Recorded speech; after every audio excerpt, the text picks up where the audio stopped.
My wife left me for her rich boss. After mocking my stupid business, she had no idea I just sold my patent for $73 million.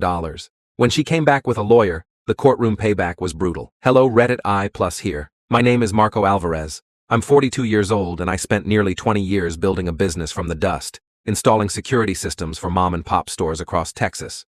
Not glamorous, but honest work. I came from nothing. Fresh out of community college with a network security certificate and a busted laptop held together with duct tape. But I had big ideas. Ideas I didn't even fully understand yet. Then I met Jenna. It was 8 years ago at a smoky barbecue shack in South Austin. I'd just finished wiring up camera systems for a dozen car washes and was covered in sweat and grime. She was there with coworkers, celebrating a promotion at her marketing agency. I spotted her laughing at something, and it was like the whole place got quiet around her. She noticed me staring, gave me this curious, amused smile. "You don't look like you're from around here," she teased when I finally got the guts to approach her. "I'm from San Antonio, but I go where the broken cameras take me," she laughed. "So what? Like spying on cheating spouses?" "Nah," I said. "More like keeping pizza shops from getting robbed." That night we talked for hours, about dreams, family, the way Texas skies looked before a storm. She said she wanted to travel, own a house with a pool, build something of her own. I told her I had this idea, an encryption system that could change how small businesses secured their footage. "Change everything," I said. She smirked. "Big word for a camera guy. Someone's gotta think big." I shot back. 6 months later, she moved in. 2 years after that, we were married under string lights at her parents' ranch near Waco. Her family was all old money construction and real estate. Her dad gave me the side eye at first, but when I helped him catch 3 thieves stealing copper wire from one of his yards, he warmed up fast. "You picked a smart one, Jenna," he said at our wedding.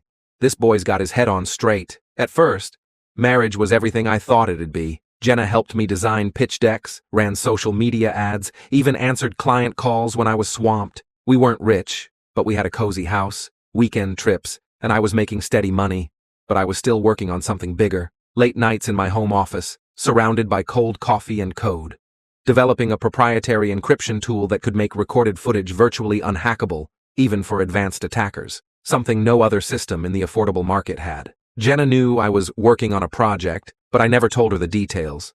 Not because I didn't trust her, but because I didn't think she'd understand or care. Turns out, I was right on both counts. 3 years ago, business got slow. My usual clients, nail salons, bakeries, family-owned garages, started canceling installs or asking for payment plans. It wasn't the end of the world, just a rough patch. But to Jenna, it was a personal insult. "You need bigger clients," she said. "Why are you wasting time with broke storefronts?" "I'm building something sustainable," I said. "The encryption software is nearly—" She rolled her eyes. "That secret project again? Marco, you've been saying the same thing for years. Do you even hear yourself?" That was the first crack. Then came the comparisons. Her sister Natalie married a tech investor in Dallas. Suddenly, every conversation was about her sister's new lake house, expensive wine tours, European spa retreats. And Jenna, she started pulling away. The affection faded. The support vanished. I'd wake up to her scrolling Zillow listings for million-dollar homes we couldn't afford. I'd fall asleep alone while she stayed up texting God knows who. Then one night, she dropped the bomb. "There's nothing left here, Marco. I'm done pretending this is enough. I want more. I deserve more." She moved out the next week. Moved in with her boss, actually. A smug, over-gelled regional director named Ryan. She didn't even try to hide it. What she didn't know was that a week before she walked out, I had sold my encryption patent to a cybersecurity firm in DC, $73 million. I kept it quiet. Didn't change cars, didn't move, didn't flash a dime. I let her believe she'd left a broke loser for someone more ambitious. I was too stunned to even feel angry at first, until the lawsuit hit. Jenna and her hotshot lawyer filed a claim demanding half of my future business assets. She claimed she'd contributed to the growth of the company and was entitled to equitable compensation. They tried to imply I'd hidden assets, lied, manipulated.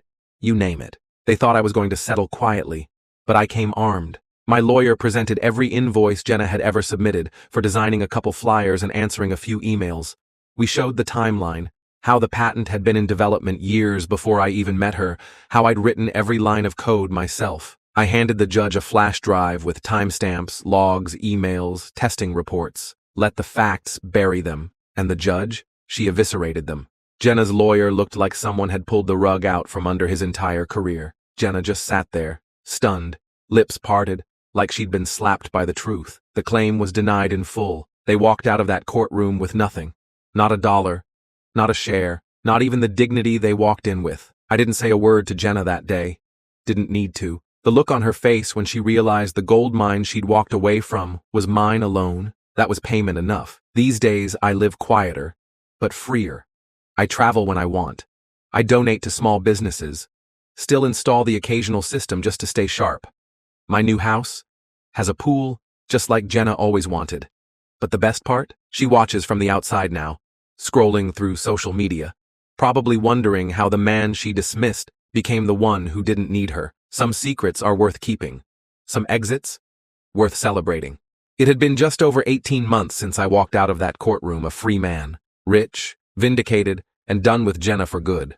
Or so I thought. Life since then had been a quiet kind of beautiful. I bought a 3-acre property outside Fredericksburg.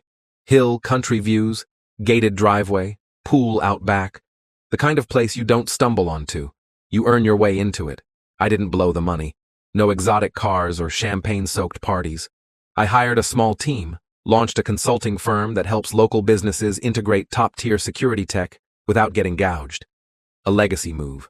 Some nights, I'd sit on the back porch with a glass of bourbon, the sky full of stars, and wonder if Jenna ever regretted it all. Then one Tuesday morning, she showed up.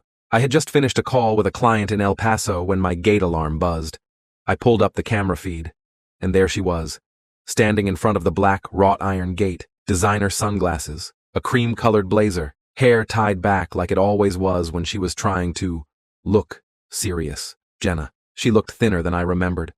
Maybe tired. She stood there uncertainly, holding her phone in one hand like she wasn't sure whether to call or walk away. I hit the speaker button. Didn't expect to see you here. Her head snapped toward the camera, and she smiled.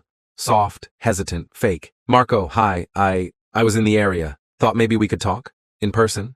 If you're not busy, she added quickly. I should have said no. I should have let her rot in the awkward silence of her own choices, but part of me, not the bitter part, the curious part, wanted to hear what story she'd spin. I buzzed her in. She walked up the long drive like she belonged there, taking everything in. The wide porch, the manicured hedges, the Tesla charging in the carport. When I opened the door, she gave me that same tilted head smile she used to give me when she wanted something. You look good, she said. I nodded once. What do you want, Jenna? She paused. Can I come in? I let her. I shouldn't have, but I did. We sat at the kitchen island. I didn't offer coffee, didn't offer anything. She looked around like she was trying to mentally price the countertops. This place is incredible. Get to it, I said. She flinched. Okay, I deserve that. No, Jenna. What you deserve is to be told the truth for once. So say what you came to say and don't dress it up. She sighed. I made a mistake. I said nothing. I was angry, frustrated. I thought you were spinning your wheels. I didn't see what you were building, because you didn't let me in. I raised an eyebrow.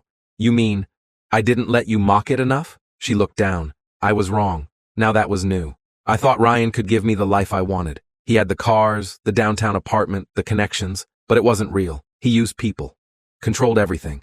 And when his company started tanking last year, he threw me under the bus. I didn't ask for details. I didn't care. She went on anyway. I lost everything, Marco. My job, my savings. I had to move back in with my parents. I've been doing freelance design work just to stay afloat. There was a long silence between us. Then she dropped it. I've been thinking about us, about how good we had it. And I was hoping maybe we could talk. Start fresh, even just as friends. I laughed. Loud, bitter, real. You walked out on me when the check slowed down, Jenna. Not when I cheated, not when I changed, when the money got tight. That told me everything I needed to know. I was scared. She snapped. I didn't want to struggle forever, and now you are, I said coldly. And you came running back to the man you thought was beneath you. The man you tried to sue into oblivion. You don't miss me. You miss what I became without you. She blinked, tears welling up. I know I hurt you, but people make mistakes. This wasn't a mistake. It was a choice. You chose him, you chose greed, and you thought I'd be stuck behind installing doorbell cameras while you sipped champagne on yachts. She shook her head, wiping her cheek. You're not the man I remember. You're right, I said, standing up. That man loved you. He'd have done anything for you. Built this entire life with you in mind. And you left him. That man died the day you walked out. Her lower lip trembled. So that's it? You buried us. I just built something over the grave. I walked her to the door. She hesitated on the porch. Is there really no chance? She asked quietly. I paused, then looked her dead in the eye. I loved the woman I thought you were, but now, you're just a ghost of a bad investment. She turned, walking back down the drive like someone who had finally understood the cost of what they lost. I closed the door. Behind me, the quiet returned, and with it, peace.